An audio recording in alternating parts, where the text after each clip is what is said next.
Hey, welcome to Chaz Reviews outside on a hot, sunny summer afternoon. As you can see, there's a lot more light here now that the wall is white. There's Leo. Logan's over here somewhere. Anyway, today's beer, this would be fun to do ironically. Boulevard Rye on Rye. Rye ale aged in rye whiskey barrels. Barrel aged. This thing's a beast. 12.2% ABV. What's that?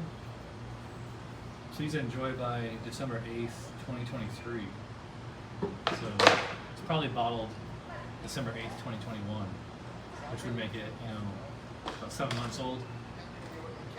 Nice kind of brown body on here. I don't think it was bottle conditioned, but I didn't see any. Yeah, the bottom of the bottle is clean.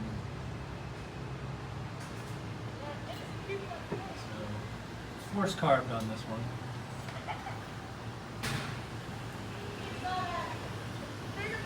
Yeah, I mean, definitely smells rye whiskey.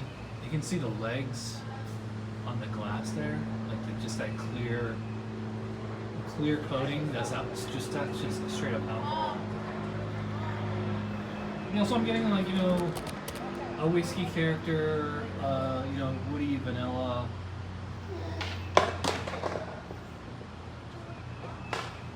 Toasty malt, caramel malt.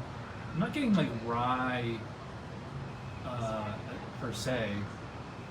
Rye usually is like kind of like a spice, if you ever had rye bread, and that's what rye is. Sorry for all the noise. There's kids in the parking lot doing skateboarding or something. I will say it does not smell like super boozy, which is nice. A little bit of a butterscotch in there. And I do get like kind of a fruity thing. Kind of reminds me of like an English barley wine or something. The problem is like there isn't much of a base. Like what do they mean by rye ale? Like is it a rye like barley wine? I'm wondering like what the base recipe is on here. But anyway, let's dig in. Cheers.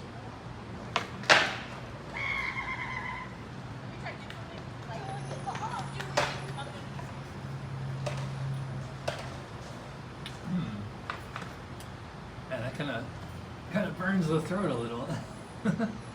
Look at Leo, he's looking. Every time the kid makes noise out there, he's like, what is that? Sorry, I was all ready to do this 10 minutes ago, and then these stupid kids came. Damn kids.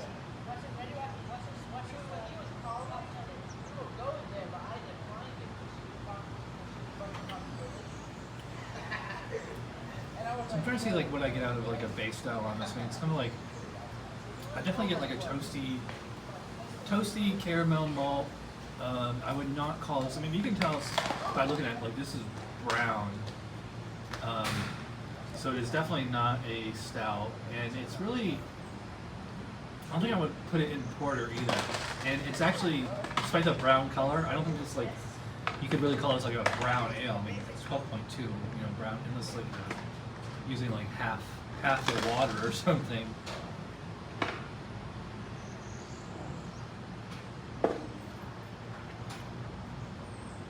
There is, yes, okay, now that it's warming up, it's warming up fast because it's like over 100 degrees right now. Actually, it's kind of nice, the sun just went behind the clouds, so I get a little reprieve here. Proud as I say, but yeah, like vanilla, woody, slight caramel, slight butterscotch. And I do get the rye spice, mostly in the background, especially on the finish. And you have the rye with the alcohol. Just it's a pretty clean, slight, spiced alcohol. If you ever had like whiskey, or if you ever had rye whiskey, you know the flavor.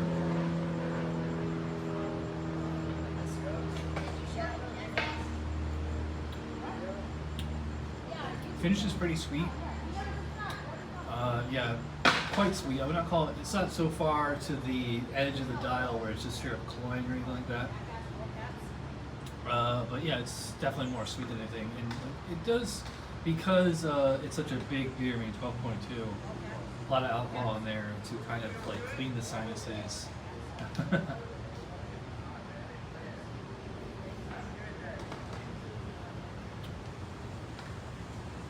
Yeah. So I mean, it's a fine beer. Just the beer judge in me is a little annoyed, like I don't have a base style to go on. I mean, maybe you could call it like an imperial brown ale. It's kind of lacking the nuttiness you tend to get with brown ales. Brown ales are basically like Snickers bars. It's like chocolate, toffee, caramel, peanuts.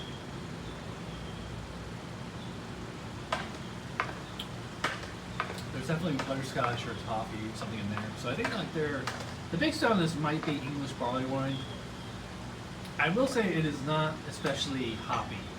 I'm not like picking out any particular hop flavors,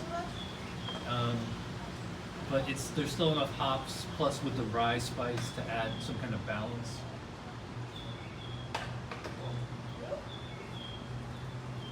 Mouthfeel is it's not super thick and chewy, oddly enough. It's like medium. It's a little undercarbonated. I'd probably put it medium body, medium low carbonation. Kind of a bummer there was like no head. And actually, I don't know if you guys can see this, but there is a little bit of floaties in there. It's a little. I mean, there was floaties in the chocolate ale.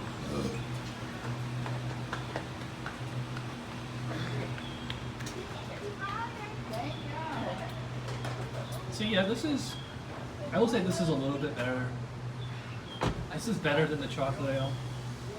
But the same thing with the chocolate ale, this is not like decadent and, like a dessert beer. Yeah, okay, I would have it as a dessert beer. And although I think it is, you could do this with like, steak or something like really savory. I don't think I would go spice though. More like some red meat, maybe barbecue.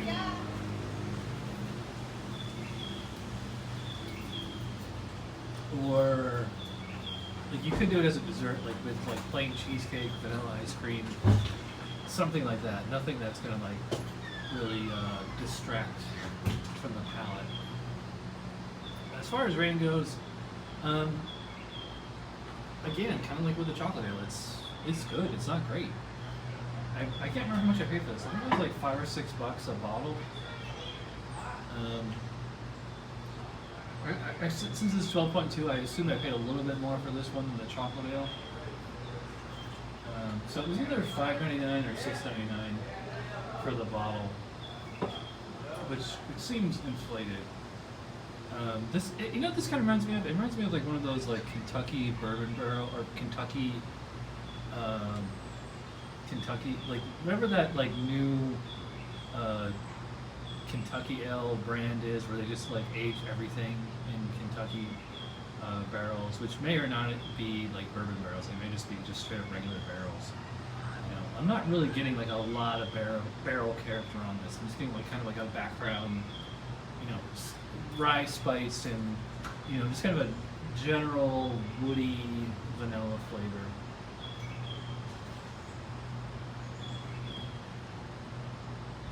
I will say it's for 12.2. It's actually really easily drinkable. I've had other beers like a similar potency that were, like breathing fire, and like you had to like take it in little sips. Like this one, I could, you've been watching. I've been taking like pretty big gulps. I've just been,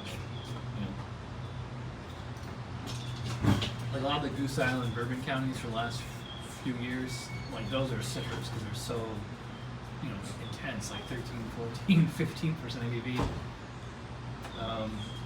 Yeah, so a little disappointed in this one, not like super impressed. This is, as far as a score, it's 3.5, maybe 3.75. I don't think I could honestly give it a 4 or higher. It's not that good. So yeah, that's another kind of disappointing beer for Boulevard. I mean, it's not as it's better than the chocolate ale, I will say, but it's just not. You go into a 12.2% barrel aged beer, you're expecting a lot happening here, and it's just kind of, it's only okay. So, Alright, so thanks for watching, and I'll see you guys tomorrow or Sunday.